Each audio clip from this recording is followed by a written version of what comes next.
for Nigeria. Christy Cole has been on the ground and been covering the Nigerian elections and joins me now from Lagos. Christy Cole, the inauguration ceremony is set for the 29th of May. Are the next 2 months likely to be filled with court challenges by the opposition? Absolutely, Karabo. There's a lot going on regarding that. I was in Abuja earlier covering the electoral proceedings, and then now we're back in Lagos where the money is. And I tell you, Karabo, I think my new favorite word is the word divided. And that's because I am looking for a tilt. And Karabo, I can't find one. It's just divided. I know the President Muhammadu Buhari, as it considers his victory as a victory for democracy, a victory for the country. He's given a speech. He's promised to go ahead and run an inclusive government. He's even appealed to his supporters to embrace those who had opposing opinions prior to the elections. But then also I should mention that the UK and China have come out to give congratulatory greetings to for his re-election.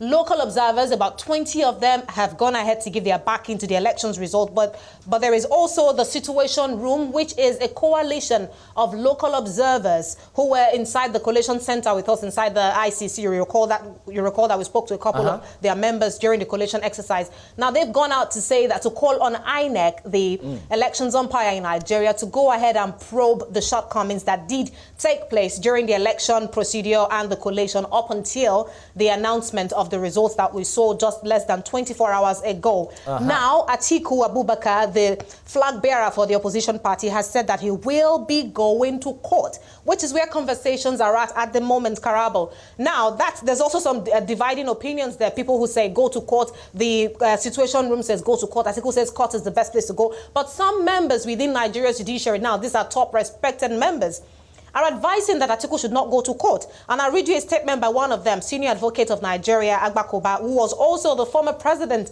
of the Nigerian Bar Association. He's gone out to say Atiku might have been moved backwards by the loss, but he should not lose sight of the legacy and greatness that lie in front of him. But one thing I can say is common to all sides. Everyone is calling for a review of Nigeria's current electoral reforms. Christy, ultimately, this was the lowest turnout of voters in Nigeria's 20-year history of democracy.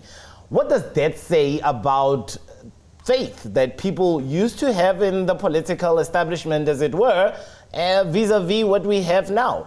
Karabo, two glaring reasons stick out when you think about the fact that Nigeria did actually numerically record the lowest number of voter turnout in its 20 years of democracy in this current elections. The need for a third force by the Nigerian populace was not met eventually. Although we had 73 presidential candidates from 73 political parties, there was not that strong third force that Nigerians were looking forward to. And we cannot at this point disconnect that from the voter apathy that we saw in the elections. And there was also the issue of total disillusionment with the status quo. Remember that in 2015 elections, the APC came in on the campaign of change, better life, better economy, and they had the three-port campaign arrangement to improve the economy, battle insecurity, and all that. But observers across the world did not, the figures essentially given across the world, the economic numerics and metrics did not match the reality of the common man in Nigeria. So there's that issue of disillusionment that we cannot also separate from why we did record poor voter turnout in this year. Let me just quickly take you through the numbers. 180 million Nigerians and over, but 72 million Nigerians could actually hit the polls to vote because they were the only ones that had access to their PVCs with which they would vote. And this year, they had 37% voting population as opposed to the 42% registered voters that turned out to vote in 2015. So the numbers actually do back up that finding, like you said, that in 20 years of Nigeria's democracy, this was the poorest voter turnout that the country recorded. Christy, my final question, and I'm hoping for a short answer here. When you look at how the demographics of the vote were split, you get a sense that Nigeria may be a federal state, but it's really just two countries. I want to know, seeing the amount of support that Muhammadu Buhari enjoyed from the northern states vis-a-vis his opposition who enjoyed support from the southern state. Is the reality really that different on the ground for people living in the south and, people living in the north? I tell you, the voting pattern was purely predictable based on the stronghold that these two lead contenders had. Recall, we spoke about it severally. Both are from the north.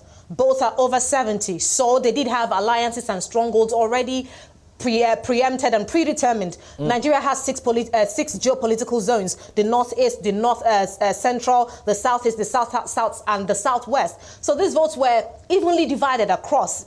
Of course, populations and numbers did give us the margin that we saw for the emergence of the president-elect and the vice president-elect. But I tell you largely how voting patterns across the geopolitical zones were.